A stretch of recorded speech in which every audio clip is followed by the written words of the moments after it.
나오미가 그렇게 이제 두 며느리한테 선택권을 줬을 때 룻은 그 선택권을 본인 위주로 취하지 않고 시어머니는 나오미를 따라갔다고 이제 얘기를 하는데 그 단어를 뭐라고 썼냐면 되게 어려운 단어를 썼어. 한국말은 붙쫓더라 이렇게 썼어. 붙쫓더라.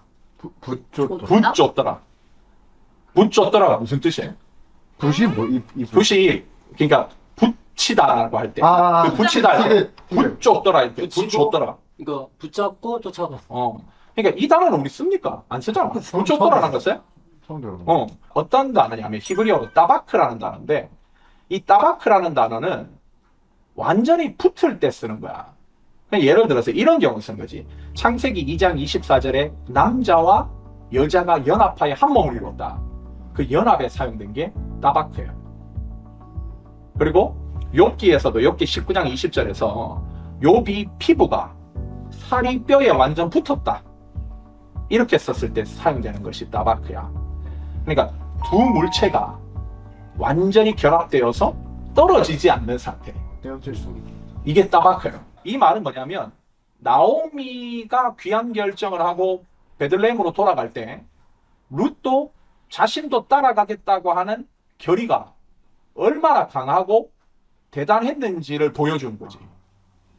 그러면 오르바는 어떻게 했는데 한 번 튕겨요.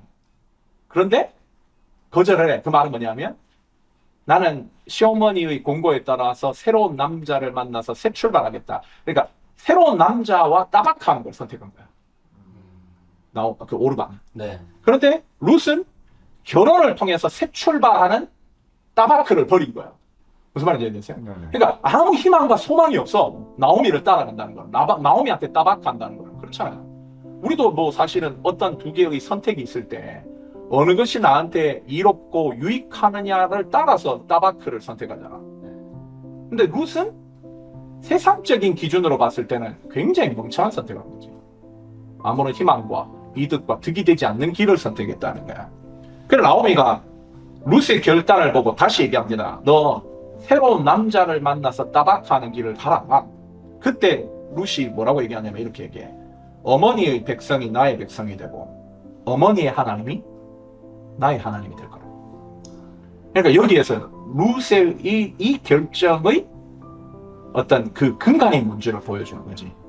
그러니까 한마디로 이스라엘의 백성이 된다라는 것과 하나님 백성이 된다고 하는 것이 그녀의 선택 기준이었어. 그렇게 본다면은 룻의 이 부분은 굉장히 중요한 시사점을 주는 거죠.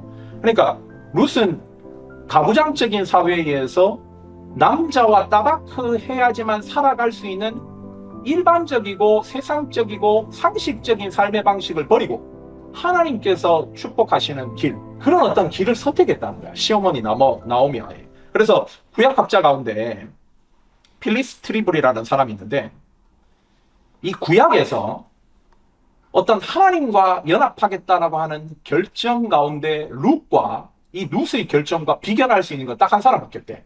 아브라함입니다. 아브라함. 그러니까 아브라함과 룻을 이 신학자는 같은 선상에 두는 거야. 근데 이 신학자는 여기서 하나 더 들어가. 근데 비교해보면 룻이 더 위다. 아브라함보다. 왜냐하면 아브라함도 그렇게 얘기하잖아요.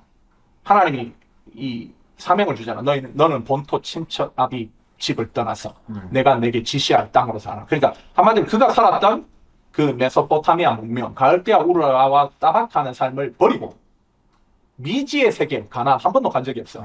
그러나 하나님이 약속하신 땅인데 여기에 따박해라 라고 했을 때 아브라함이 옮긴다고. 근데 옮기는데 아브라함은 혼자 간 게 아니야. 그래서 모든 아내 갔죠. 네. 뭐 조카 갔죠. 롯 갔죠. 재산 갔죠. 노예 갔죠. 그러니까 아브라함은 훨씬 더 많은 조건을 룻과 비교했을 때는 가지고 간 거야. 근데 룻은 조건이 뭐야? 늙은 시어머니 하나. 그러니까 이 신학자는 룻의 이 신앙적인 결정이 훨씬 더 대단하다는 거지. 그러니까 방금 전 얘기한 대로 남자와 따바크에서 생존하는 삶의 방식을 버리고 아무런 소망이 없는 시어머니 나오미와의 그 죽음이 우리를 갈라 놓을 때까지 나는 당신과 따박하겠다. 그러니까 아브라함보다 더 뛰어난 결단력과 믿음인 거죠. 이 대단한 여자야. 이 여자는 그냥 우리가 생각하는 어떤 그냥 러브 스토리?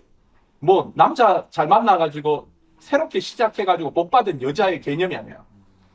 왜 하나님이 모압은 10대가 되도록 여호와의 총회에 들어오지 못한다는 하나님의 엄명을 뚫고 들어왔는지를 보여주는 여자야. 굉장히 대단한 여자죠. 어떻게 보면은 오르바도 똑같은 삶을 살았을 거 아니에요. 저 가정 안에서. 그렇죠. 그런데 이들이 어떻게 살아왔길래 이 룻의 삶이 이렇게 하나님께 모든 거를 어떻게 보면 자기 것을 모든 걸 드리고 이렇게 결정을 하고 끝까지 나가는지 이 결정이 그쪽도 궁금해서. 네, 오르바하고 이 룻의 같은 삶을 살았고 같은 집안에서 비슷한 환경에 아니 그러니까 뭐 같은 환경에서 비슷한 삶을 살았음에도 불구하고 둘의 결정이 너무 틀린 게 그런 면에서 어떻게 보면은 룻의 그 신앙이 아브라함보다 더 크다라고 그렇죠.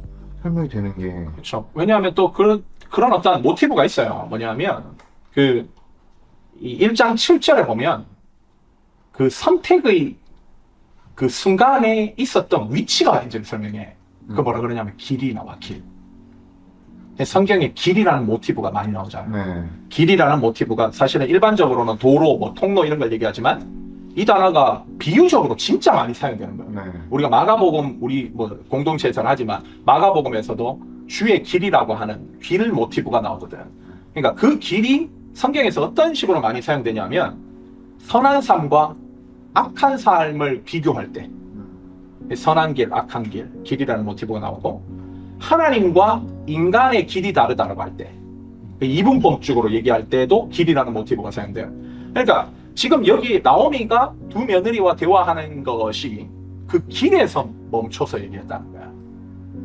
갈림길. 갈림길인 거죠, 결국은. 이 갈림길에서 지금까지 살아왔던 삶을 고수할 것인지 아니면 하나님께서 새롭게 여시는 미지의 믿음의 길로 들어설 것인지를 선택해야 되는 그 순간이 왔고 그 순간에 오르바는 내가 그동안 살아왔던 가치관, 세계관, 뭐 모압이라고 하면 1차적으로 모압이지만 어떻게 보면은 일반적인 세상의 방식대로 살아가는 삶을 따라간 거고 룻은 믿음으로 보이지 않지만 보이는 것들의 실상인 그 하나님의 축복이 임하는 곳으로 내가 가겠다라고 하는 그 믿음의 길을 따박한 거지. 그러니까 성경에 이런 비유들이 결국 나오는 것이 누가복음에서도 예수님 그러잖아요. 누가복음 17장 34절 35절을 보면 두 사람이 있는데 두 남자가 한 자리 누웠으나 한 사람은 데려가고 한 사람은 버림받는다. 두 여자가 맷돌을 돌리는데 한 사람은 데려가고 한 사람은 버림받는다. 오르바와 룻이 그걸 정확하게 보여주는 거죠. 와, 여기서 두 사람의 결정이 달랐다면 룻이라는 성경책이 안에 어떻게 보면 오르바가 될 수, 그렇죠. 오르바가 될 수 있었지.